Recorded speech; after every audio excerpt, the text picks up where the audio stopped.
आ गए अपने परसेंटेज के सेकंड पार्ट में, और हमने वहाँ पे कुछ बेसिक कॉन्सेप्ट और कुछ टाइप क्वेश्चन जो है हमने सॉल्व कर लिए थे। अब हम यहाँ पे उनसे आगे का कुछ देखेंगे जो थोड़ा सा और हार्ड हो सकता है, लग सकता है, लेकिन एक्चुअली बहुत इजी होता है। जब आप उसको देखेंगे तो आपको पता लगेगा।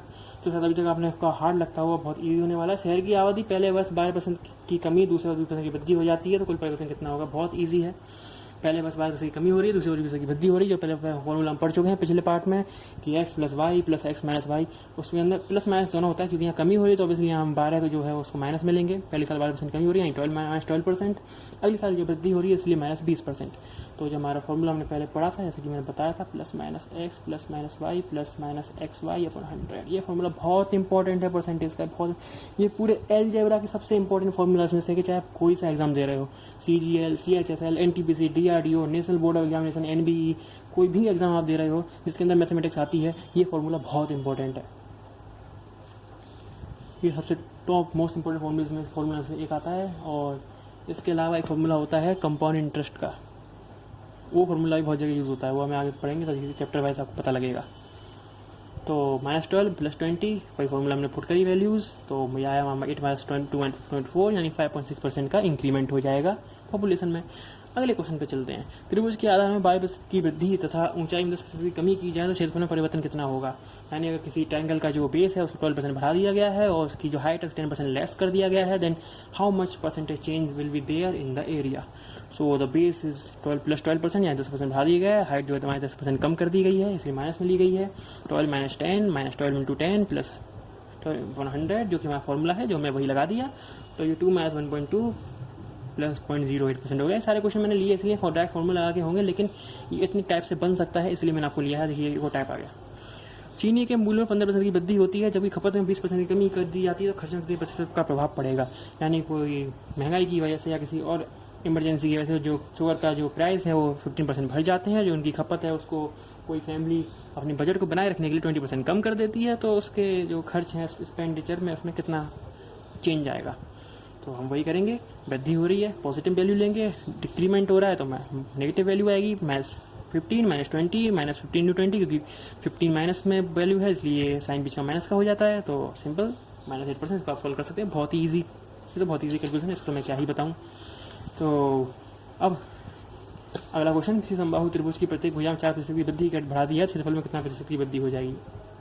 वही फॉर्मूला लगेगा। समबाहु त्रिभुज का क्षेत्रफल क्या होता है? √3/4a²। ये अगर आप बहुत कॉमन चीज़ है, आपको पता होगी, नहीं पढ़ा तो जब मेन सेशन पढ़ेंगे तब आपको पढ़ाया जाएगा।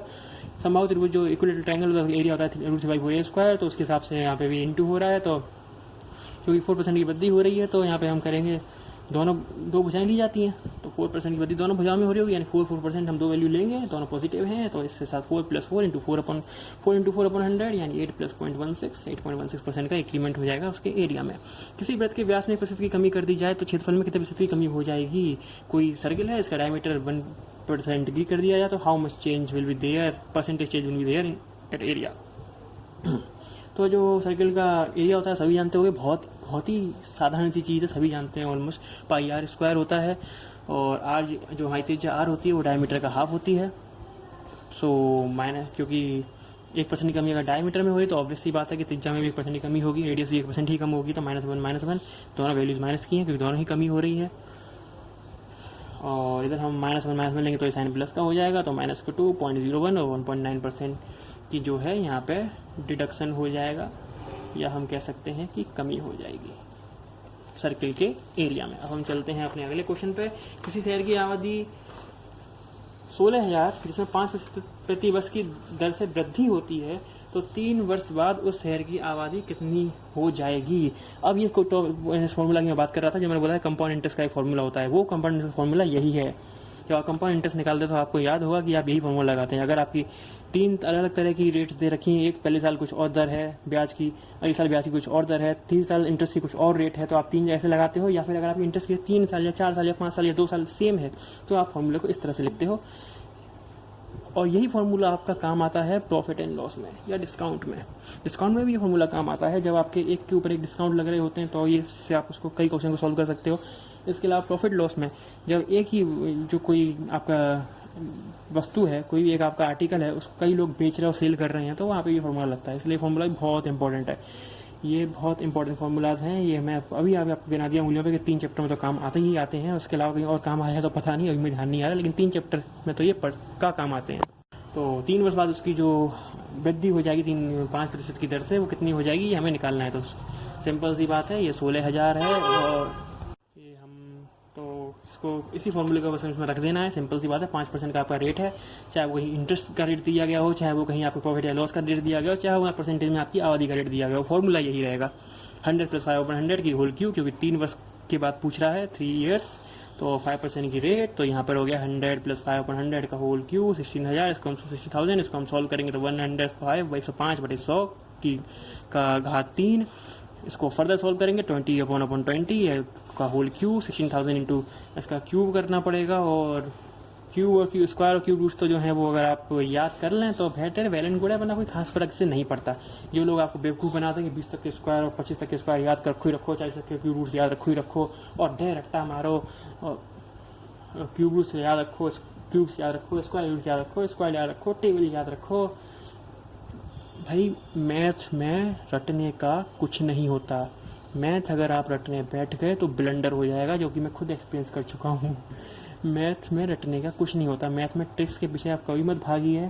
ट्रिक्स आपको जब बिल्कुल याद नहीं आएंगी, आपके पास सिर्फ 60 मिनट होंगे, उसके अंदर आपको 100 क्वेश्चन करने होंगे, आपके दिमाग के अंदर तूफान सा रखा होगा और सामने घड़ी इस तरह भाग रही होगी कि आपको आइडिया नहीं होगा कि टाइम कितनी जल्दी बीत सकता है। उस समय आपको ट्रिक्स याद नहीं आती, उस समय आपको बेसिक याद आता है, या फिर कोई फार्मूला जो बहुत इंपॉर्टेंट है उसको आपने बहुत बार प्रैक्टिस किया है तो वो याद आ सकता है। बस ट्रिक्स आपको कभी याद नहीं आती है। मैथ में कुछ भी रटने का काम नहीं। ट्रिक्स के पीछे कभी मत भागिए, कभी मत भागिए, कभी मत भागिए। मैं सर्च करता हूँ, यूट्यूब पे सर्चेस पड़े होते हैं, ट्रिक्स के पीछे ही लोग पागल हो रखे हैं, ट्रिक्स ही सर्च करने में लगे हुए हैं। मैं फिर बोलता हूँ, ट्रिक्स के पीछे आप कभी मत भागिए। ट्रिक्स बताने वाले, वीडियोस बनाने वाले, ये सब बेवकूफ़ बना रहे हैं, और ये ट्रिक्स के नाम पे पेड कोर्सेज बेचने वाले, PDF बेचने वाले, सब आपको बेवकूफ़ बना रहे हैं। मैं सही बता रहा हूँ, क्योंकि मैं सब का एक्सपीरियंस ले चुका हूँ। बड़े से बड़े चैनल का पेड कोर्सेज खरीद के देख चुका हूँ, जब मैं खुद एक एस्पायरेंट था और रूकी था। और उसके अलावा मैं बहुत ही फेमस कोचिंग को देख चुका हूँ, बहुत ही ऐसे ऐसे नाम जो अलग अलग शहरों में खोल के बैठे हैं कोचिंग में, उनकी भी अच्छी तरह कितनी औकात है ये मैं जानता हूँ। सो प्लीज़ कोई जेन्युइन चैनल हो उनको पकड़िए, आप सेल्फ स्टडी करिए। कोचिंग कहीं से भी नोट्स से, किसी की कोचिंग नोट्स मिल जाए, नोट्स ले लो, ताकि आपको वहाँ से कॉन्सेप्ट मिल जाए कि सॉल्व कैसे किया जाता है। वरना बहुत सारी बुक्स आती है, उसके अंदर कॉन्सेप्ट लिखे होते हैं कि सॉल्व किया जाता है, जो कोचिंग वाले बताएंगे आपको बुक्स में मिल सकता है। और मोस्ट ऑफ द क्वेश्चन को सॉल्व करने की जो आप शॉर्ट मेथड्स होते हैं, कॉम्पिटिटिव एग्जाम के जो मेथड्स होते हैं, वो आपको ऑनलाइन भी मिल जाते हैं। तो ट्रिक्स, पेड कोर्सेज और ये कोचिंग सब के चक्कर ज़्यादा पड़िए। किसी भी एक सब्जेक्ट की 1 या 2 बुक बहुत अच्छी होती हैं, अच्छी सी प्रीवियस ईयर की 1 या 2 बुक ले लीजिए, और GS वगैरह की थ्योरी की 1 बुक ले लीजिए, उनको बस थोड़ा पढ़ दीजिए। उनको जितनी बार आप पढ़ लोगे आपको वो सब्जेक्ट उतना अच्छा हो जाएगा। सिंपल सी बात है। तो 10 बुक एक सब्जेक्ट अलग करने से भी कुछ नहीं होता, वही बेवकूफ़ी है। और ये सारे गलत बेवकूफ़ियाँ मैं कर चुका हूँ, उसके बाद मैं आपको बता रहा हूँ। इसलिए मैं कोई ऐसा नहीं है यहाँ पे अपना, मेरे पास कुछ बेचने को नहीं है तो मैं दूसरे के बेचने वालों की बुराई कर रहा हूँ, ऐसा नहीं है। मैं उनके बेचा हुआ सब खरीद चुका हूँ। जितने बड़े बड़े चैनल, हिंदी चैनल खोल के बैठे हैं अब, और IITs के लिए अलग है, मेडिकल के लिए अलग है, और वो उनसे, उनकी टीम से जो अलग हो जाते हैं ना, आप उनसे जाके पूछे, जो फिर बाद में वीडियोस बनाते हैं और लोग उनके लिए यूट्यूब पे उनके फैंस एक क्रांति सी चला देते हैं, रेवोल्यूशन चालू हो जाता है, तो उनसे जाके पूछिए कि अंदर की हिस्ट्री क्या होती है, और कितने बड़े महान समाज सेवी हैं, कितना बच्चों की उनकी जॉब की फिक्र है, कितनी सक्सेस की फिक्र है।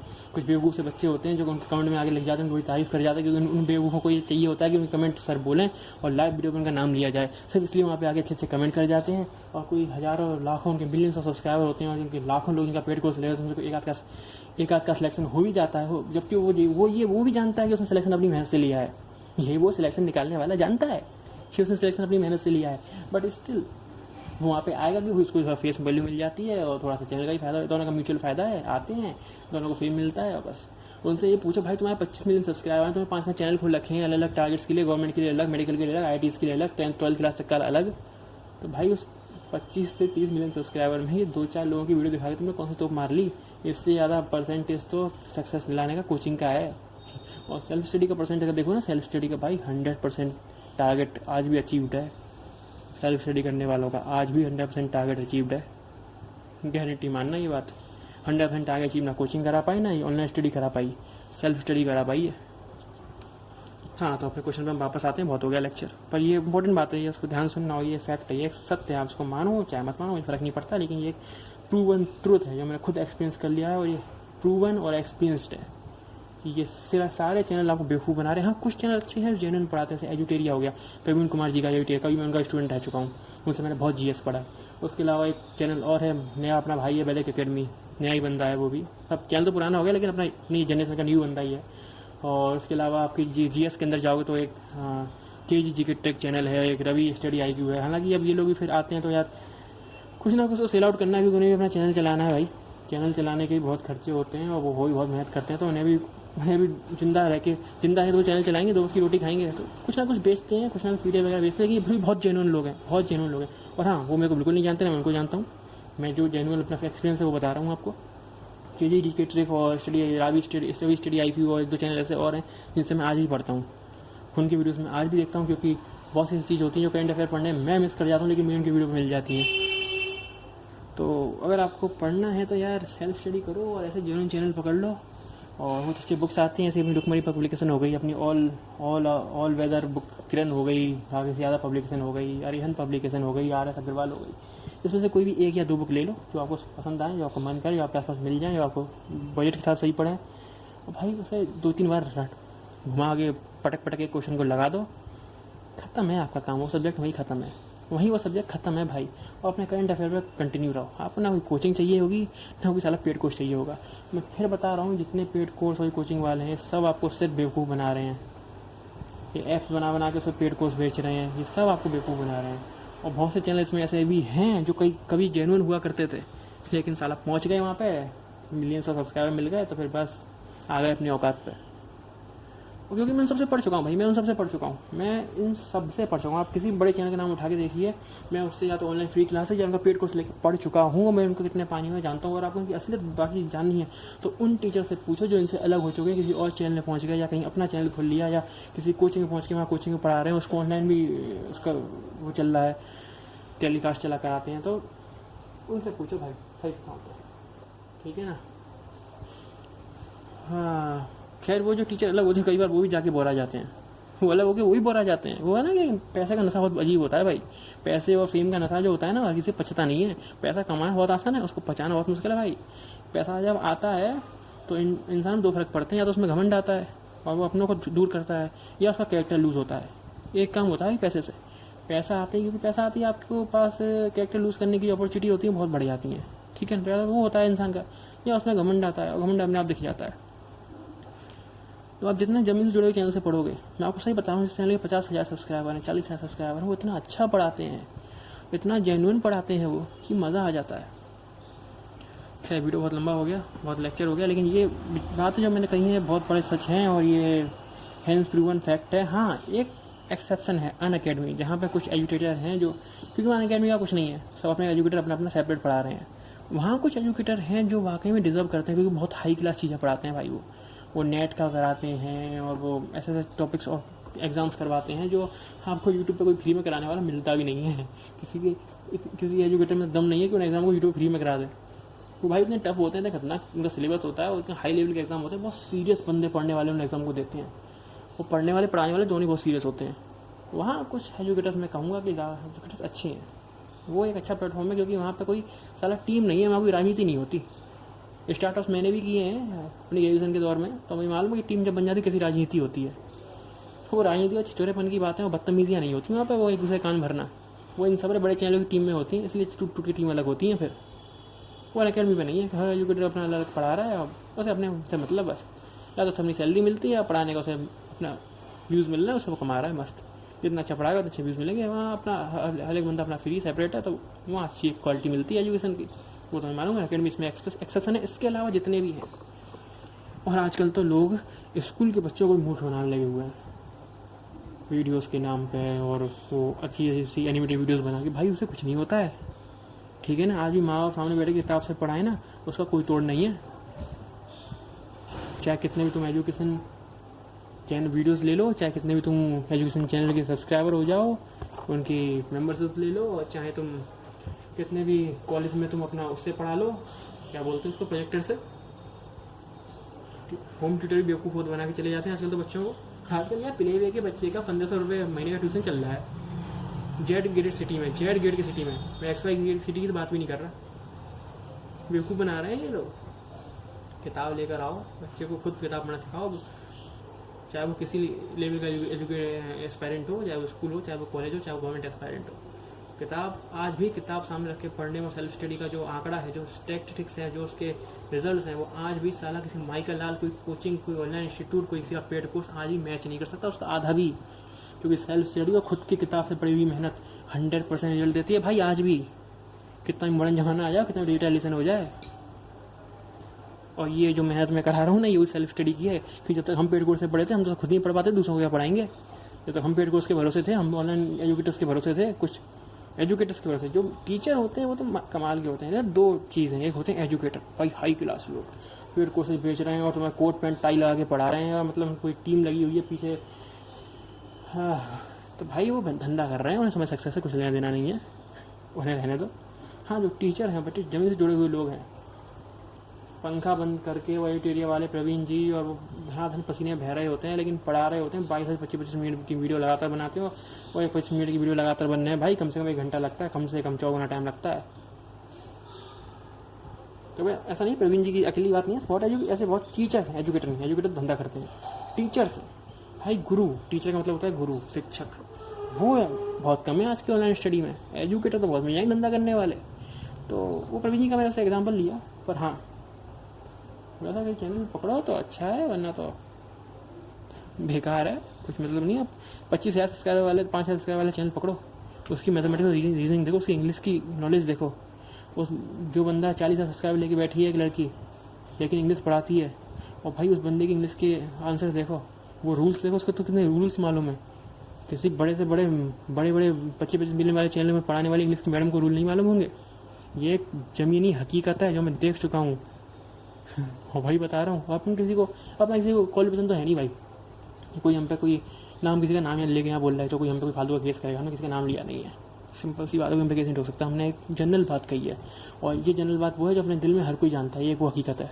हमसे कोई बोले क्या ना बोले, माए चाहे माने, कि दिल में तो हर कोई जानता है कि हकीकत है। और ना ही हमारे जिनका हमने नाम लिया उनसे हमारा कोलैबोरेशन हमें जानते तक नहीं है आज तक। उनका भी हम उनके 1000 सब्सक्राइबर से एक सब्सक्राइबर रहे थे, उनसे पढ़ने वाले थे बस, इसलिए हमने उनसे पढ़ा, इसलिए हम उनको जानते हैं। वो हमें आज भी नहीं जानते, तो हमसे ऐसा नहीं कि उन्होंने पैसा दिया कि उनके लिए हम बोल रहे हैं यहाँ पे। तो इसको हम आगे सॉल्व करेंगे तो ये 18,552 आ जाएगा। और ये जो क्वेश्चन है ये आपका किसी मशीन के मूल्य से भी पूछा सकता है। मशीन का प्राइस ये 3 साल में इतना घट गया, या अलग अलग साल में इतना घटा, फिर इतना बढ़ा, फिर इतना घटा, ये भी पूछा जा सकता है। इस तरह से पूछा सकता है, तो आपको इस तरह अलग लिखना पड़ेगा, या फिर आप उसका क्यू कर दिए, उसकी पावर n कर दीजिए। ये तो फॉर्मूला है, ये तो याद ही करना पड़ेगा, इसका भी ऑप्शन नहीं है। अब हम अगले क्वेश्चन पे आते हैं। 4 वर्ष पूर्व शहर की आबादी 35,000 थी, जो निश्चित दर से बढ़कर 60,000 हो गई, तो बताएं 4 वर्ष बाद शहर की आबादी कितनी होगी। सिंपल है, यहाँ पे अब आपको आर की वैल्यू निकालनी है। 60,000 जो आपका रिजल्ट आना है वो दे रखा है। 4 वर्ष बाद की आबादी, अभी की आबादी से 4 वर्ष पूर्व की आबादी दे रखी है, अभी की आबादी दे रखी है। और आपको यहाँ पे बस सिंपल इतना करना है कि आर की वैल्यू निकालनी है। 4 वर्ष आपको दे रखा है, ये हमने फॉर्मूला रखा है, 60/45,000 हुआ, जो 4/3 हो जाएगा। तो अगर आप सॉल्व करोगे तो 15 से आप इसको कट कर दीजिएगा। सो आफ्टर 4 ईयर्स जो आपकी, तो ये आपका यहाँ से रेट की वैल्यू आ जाएगी। आपका जो ये जो है पूरी आप इसको रेट ही मान लीजिए, दर मान लीजिए, तो इस आपकी वैल्यू आ गई 4/3। और आपसे पूछेगी 4 वर्ष बाद की आबादी कितनी होगी, तो जब प्रेजेंट की आपकी आबादी है इसमें आप ये वैल्यू रख के 4 की पावर की और उसके आप मल्टीप्लाई करके और इजीली निकाल सकते हो, और सी उसका आंसर आ जाएगा। अगले क्वेश्चन पर आते हैं। अगला क्वेश्चन हमारा है, एक व्यक्ति 72,900 रुपये में ज़मीन का एक टुकड़ा खरीदता है। 72,900 रुपये में कोई जमीन का टुकड़ा खरीदता है और 1,33,100 रुपये में मकान का निर्माण कराता है। जमीन के मूल्य में 10% की वृद्धि होती है, मकान के मूल्य में 10% की दर से कमी होती है। कितने वर्षों में दोनों का मूल्य समान हो जाएगा। बहुत सिंपल है, 10% की वृद्धि हो रही है तो 110, 10% की कमी हो रही है तो 100, 90/100। ये तो सिंपल सी बात है, हम 100 मानेंगे तो 10% की वृद्धि 110 हो गई, 100 को मानो 10% की वृद्धि 90 हो गई। और इसमें पूछा कितने वर्ष बाद, तो 72,900, 10% की इंक्रीमेंट हो रहा है, 110/100, इसकी पावर होल टी आ जाएगी। 1,33,100, इसमें 10% की कमी हो रही है तो 90/100 की पावर टी आ जाएगी। टी का मतलब यहाँ पे वर्ष हैं, ईयर्स हैं। तो इसको हम फर्दर सॉल्व करेंगे। 729/13, 31, 9/10, 11% की होल पावर टी, ये यहाँ पे नीचे चला जाएगा इसके। तो इसको फिर जब आगे फर्दर सॉल्व करोगे तो अब ये 9 का क्यू है, 11 का क्यू। भाई क्यू तो ऐसा है कि आपको याद करने की कोई जरूरत नहीं है, आपको बेवकूफ़ बनाते हैं टीचर। आप अगर प्रैक्टिस करोगे धीरे धीरे तो आपको क्यूब्स और जो कॉमन क्यूब्स होते हैं, जो कॉमन स्क्वायर होते हैं, क्यूब रूट स्क्वायर रूट होते हैं, अपने आपको याद हो जाएंगे।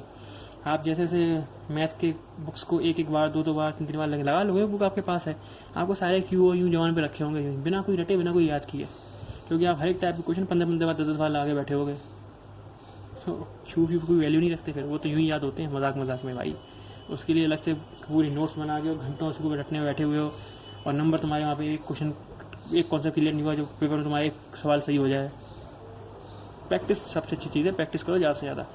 ये ऑनलाइन स्टडीज बताने वालों के चक्कर में भागो, अपनी स्ट्रेटेजी अपने दिमाग से बनाओ कि आप कैसे बेस्ट परफॉर्मेंस दे सकते हो अपना। आपका बेस्ट कैसे निकल के आता है वो आपकी अपनी स्ट्रेटेजी होती है, काम वही आती है। किसी शहर की वर्तमान आबादी 48,000 है और पुरुष महिलाओं की संख्या 40% और 10% की वृद्धि हो, वर्ष के अंत में शहर की आबादी 2880 बढ़ जाती है। पैरों में पुरुषों की संख्या कितनी है? जनसंख्या की कुल आबादी की कुल वृद्धि अब 48,000 की जनसंख्या वैसे है और उसकी जो जनसंख्या बढ़ रही है वो 2880 बढ़ रही है, तो ओवरऑल जनसंख्या में जो वृद्धि हो रही है वो हो रही है 6% की। इसको हम सॉल्व करेंगे, 6% आ जाएगा। आप सॉल्व करो, मैं आपको 0 काटे सॉल्व करके तो दिखाने वाला मैं हूँ नहीं बिल्कुल भी, क्योंकि वीडियो बहुत लंबा हो जाएगा, सिंपल सी कैलकुलेशन है। और जो सेपरेट हमें वृद्धि दे रखी है वो पुरुष की दे रखी है 4%, महिला की दे रखी है 10%। इसका फिर हम मिक्सर एलिगेशन का मेथड लगाएंगे, हम आगे मिक्सर एलिगेशन पढ़ेंगे तो उसमें आपको सिखाऊंगा कि 4%, 10%, बीच में लिख दिया 6%, 6 में से 4 को माइनस किया 2 आ गया, 10 में से 6 को माइनस किया 4 आ गया, ये हमारा रेशियो आ गया। जैसे फर्दर सॉल्व किया 2:1 आ गया, यानी पुरुष की आबादी महिला की आबादी में अनुपात है वो 2:1 हो गया। तो इसको टोटल जोड़ोगे आप 3 होगा, और ये 3 बराबर होगा कुल आबादी 48,000 के, तो 1 बराबर होगा 16,000 की, ये महिलाओं की आबादी हो जाएगी, वुमेन की, और जो 2 होगा ये होगा पुरुष का, ये मेल की आबादी हो जाएगी। अच्छा, इसमें पूछ सकता है कि पुरुष संख्या में कितनी वृद्धि हुई, तो आपको कुछ नहीं करना है, 32,000 का जो है आपको 4% निकाल देना है, वो आपको पता लग जाएगा कि जो मेल्स की नंबर कितने बढ़े, या आपको 16,000 का 10% निकाल देना, तो पता लग जाएगा आपको फीमेल्स के नंबर कितने बढ़े। सिंपल, कोई बहुत बड़ा हार्ड काम नहीं है ये। एक व्यक्ति अपनी आय का 75% खर्च करता है, जब वह अपनी आय के 10% की वृद्धि कर देता है तो बचत के क्या प्रभाव पड़ेगा। यानी उसकी कोई इनकम है जिसमें 75% जो है अपना स्पेंड कर देता है, और अगर उसकी इनकम 10% बढ़ जाए तो उसकी फिर सेविंग्स पे क्या असर पड़ेगा। तो इसका देखो बेसिक सा, एक तो पहले बेसिक बताऊंगा, फिर मैं उसका एक शॉर्ट मेथड बताऊंगा। शॉर्ट मेथड नहीं है, कॉन्सेप्ट उसमें भी है, ऐसे कोई फालतू ट्रिक नहीं बताता, मैं कॉन्सेप्ट की चीज़ें बताता हूँ। तो आय जो है पहले उसकी हम 100 मान लेते हैं, तो उसका खर्च 75 है, बचत उसकी 75 है। सिंपल सी बात है, कोई बहुत बड़ा 100 क्वेश्चन नहीं है। 10% की वृद्धि हो गई तो 110 रुपये हो गई उसकी आय। खर्च हो गया 81 रुपये, क्योंकि उसने अभी भी खर्च 75% करेगा, तो हम 110 का 75% निकाल लेंगे। तो इसका जब हम बचत कर निकालेंगे 110 माइनस 81 तो आएगी 29 रुपीज़। यानी जो बचत में हमारा चेंज आया वो आया 4 रुपीज़ का। किस पे आया? In respect of 25। तो बचत पे प्रभाव पड़ा वो हो गया 4/25 × 100 यानी 16%। एक सेकेंड मेथड भी होता है, तो जैसा कि समझिए है कि बचत और खर्च और बचत की जो अनुपात है 75/25 हो गया, क्योंकि 100 में से 75 वो खर्च कर रहा है, और जो रेशियो फर्दर सॉल्व करेंगे तो 3:1 आ गया, और ये टोटल 4 जो हो गया ये इसकी हो जाएगी इनकम, ये उसकी इनकम हो गई। तो अब यहाँ पे हम बहुत इजी है, क्योंकि जो आय है उसमें वृद्धि हो रही है 10%, 4 × 10, और क्योंकि खर्चा करता है वो 75%, तो उसकी जो 10 की वृद्धि हो रही है, 10 का इंक्रीमेंट हो रहा है, उसका भी 70% निकालेंगे, क्योंकि खर्चा भी 75% कर रहा है, तो उसका 75% अप्रोक्स 8 आएगा, क्योंकि हम उसके खर्चे का जो अनुपात आया, खर्चे का रेशियो में 8 का इंटू कर देंगे, और क्योंकि ये 1 जो है बचत का रेशियो है, तो बचत का तो यहाँ निकालना है कि उसमें कितना अंतर पड़ने वाला है, कितना चेंज आने वाला है, उसको हम x मान लेंगे। 24 + x = 40, x = 60%, 16% का जो है चेंज आ जाएगा। अगले क्वेश्चन पे आते हैं। किसी विद्यालय में लड़कियों और लड़कों की संख्या का अनुपात 5:3 है। लड़कों को 75% को स्कॉलरशिप मिलती है, लड़कियों को 70% को स्कॉलरशिप नहीं मिली है। कुल कितने विद्यार्थियों को स्कॉलरशिप मिली है? तो इसका कोई खास बहुत सिंपल सा कॉन्सेप्ट बताते हूँ मैं आपको। 3 × 83, क्योंकि 70% को नहीं मिली, 83 को मिली है, तो लड़कियों का रेशियो 3 है, तो हम 3 × 83 किया। लड़कों का रेशियो 5 है, तो 5 × 75 को मिली है। ये लड़कों लड़कियों का सेपरेट हो गया। स्कॉलरशिप कितने को मिली? टोटल में जो है 8 रेशियो है, कुल विद्यार्थियों का अनुपात 8 है, टोटल जो है विद्यार्थियों की संख्या वो हमें निकालना है, तो इसको हमने उसको x मान लिया, 8 × x। इसमें टोटल कितने परसेंटेज को मिली है, इसको हम फर्दर सॉल्व कर लेंगे। 375, 249, 8x, 624/8 आ जाएगा, और x की वैल्यू आपकी 78% आ जाएगी। इसका बहुत ईजी कॉन्सेप्ट है, वो ये है 5:3 का रेशियो है, निकालना है कि कुल कितने परसेंट विद्यार्थियों को मिली है। तो लड़कों का लिखो कितने परसेंट को मिली, 75 को। लड़कियों को 17% को नहीं मिली है, इसका मतलब मिली कितने को, 83 को। क्रॉस मल्टीप्लिकेशन करेंगे, सॉरी क्रॉस मल्टीप्लिकेशन नहीं करेंगे, प्लस माइनस करेंगे। 83 में से अगर आप जो ज़्यादा वाला है उसमें से कम उसमें माइनस कर देंगे और कम वाला है उसको हम प्लस कर देंगे, कम वाले को हम जोड़ देंगे। तो 83 में से आप 5 माइनस कर लो, 78 आएगा। 75 में से आप 3 माइनस कर दो, 78 आएगा। और 78 आपका आंसर हो जाएगा। सिंपल सा कॉन्सेप्ट है। मुश्किल से 5 सेकंड में अगर आपकी क्वेश्चन आएगा उसको सॉल्व करके आप उसको एग्जाम में लिख दोगे।